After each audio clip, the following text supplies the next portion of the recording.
We all base what we believe is real on our senses, what we see as well as what we hear.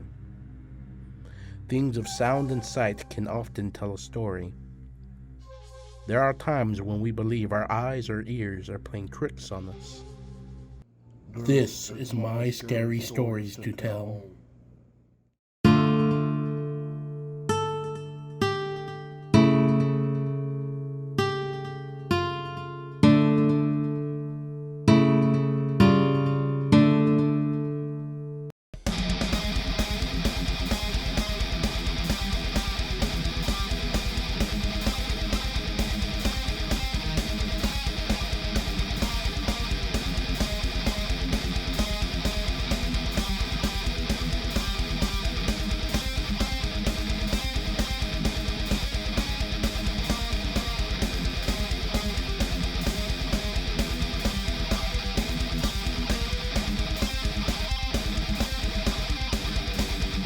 Hello, people. This is Nicholas Ortega from My Scary Stories to Tell.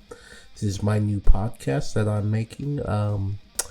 It's just a platform for me to tell some of my experiences with the paranormal, actually. So these are real stories. I've decided to kind of tell it in a story format. That way, it can have more dramatic effect and connect with people a little bit more. I think if I just told you, it wouldn't quite resonate. So I think it's just something I've been sitting on for a while, so I hope you guys enjoy it. This story is about the night of the child. On this night, my neighbor Ruben and I were at his apartment.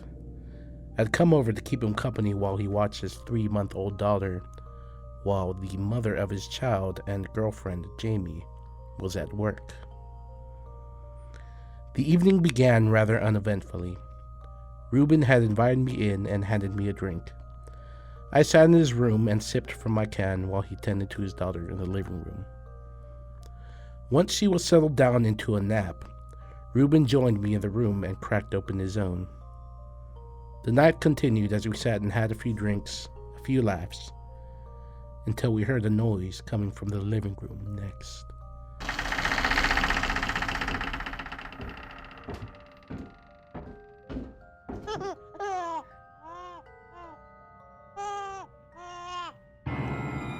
Oh, I guess Jamie is home early.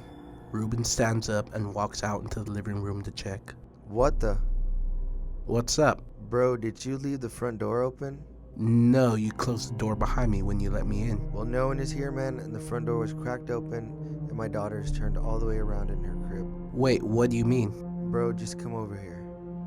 I walked hastily into the living room, looked into her bassinet.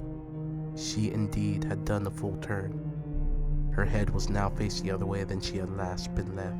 This seemed impossible, seeing as she was only a few months old, and her crib was much too small for her to move around. It had also only been a couple minutes since Ruben had last checked on her. Ruben and I looked at each other with wide, unknowing eyes.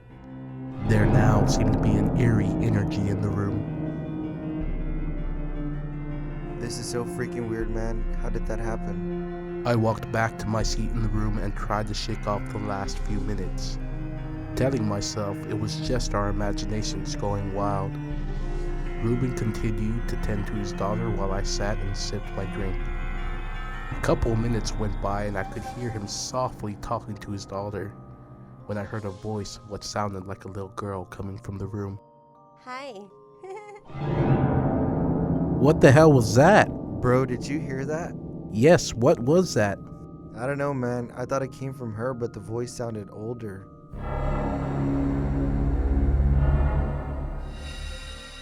It became eerily silent, and the energy felt so palpable that I couldn't even move. Patterns of dark dots began to form in my vision and take shape in the doorway of the room. The shape was about the height of the light switch in the room.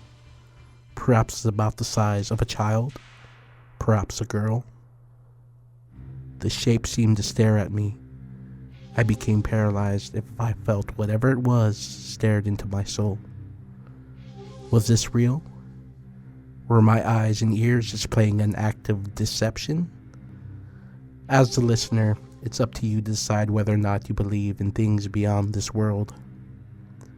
For myself, this is not the first instance of a possible paranormal experience, and I doubt it will be the last. Hey guys, so that is the episode. Yeah, it was kind of short and sweet, but I find in most of these situations that a lot of the stuff happens like super quick. It, it's really sudden, and you can only catch so much of it. And obviously, there's more stories that I have that'll be a little bit more lengthy. But yeah, it was my. I don't think it's bad for my first pod. So yeah, that's the episode. I can break it down for you guys a little bit. So yeah, I think starting whenever we first when I first came over, I do distinctly remember him locking the door, or not locking, at least closing the door after he let me in, and I don't know how it got open like that, because I kind of distinctly remember him closing it after he let me in, and then we went to the room and started hanging out, and it really did sound like someone had come in, like I think casually, we're just like, oh, his girlfriend got home, and she put her stuff down, started talking to the baby. That's what it sounded like. So we weren't even like worried about it really. We're like, okay, she got home early, you know. I was probably gonna get up and try to go, but then when he walked out there, he's like, "There's no one out here," and the door's open, like why?